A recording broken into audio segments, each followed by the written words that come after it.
My father came from Japan in 1905. He was 15 when he immigrated from Japan. He worked until he was able to actually build a store. Let me tell you a story in the form of a dream. I don't know why I have to tell it, but I know what it means. Close your eyes, just picture the scene as I paint it for you. It was World War II when this man named Kenji woke up. Ken was not a soldier.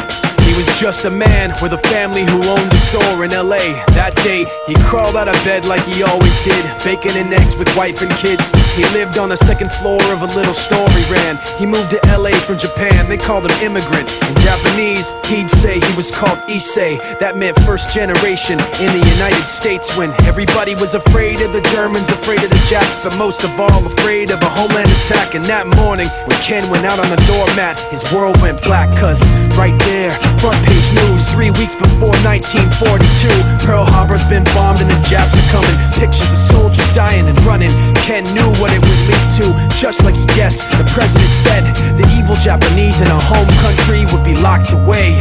They gave Ken a couple of days to get his whole life packed in 2 bags. Just 2 bags, couldn't even pack his clothes. Some folks didn't even have a suitcase to pack anything in, so 2 trash bags is all they gave them. And when the kids asked Mom, where are we going, nobody even knew what to say to them. Ken didn't want to lie, he said the US is looking for spies, so we have to live in a place called Manzanar, where a lot of Japanese people are. Stop it, don't look at the gunmen.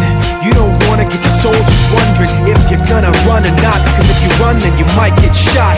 Other than that, try not to think about it. Try not to worry about it being so crowded, but someday we'll get out. Someday, someday.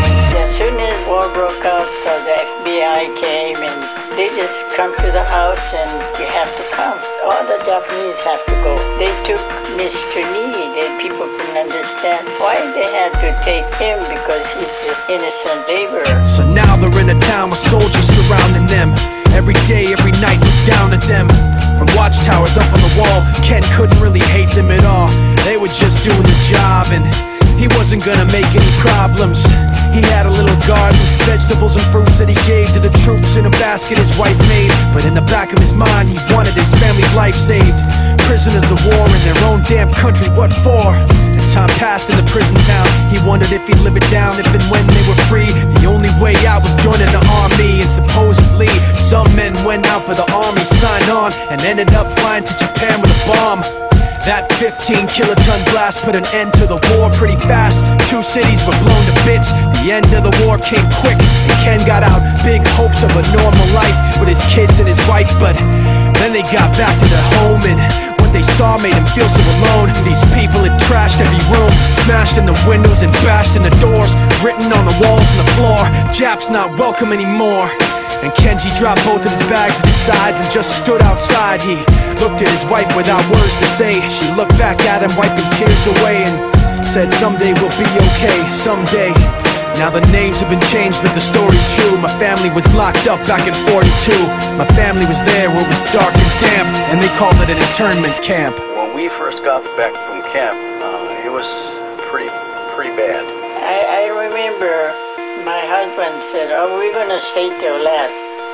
Then my husband died before they closed the camp.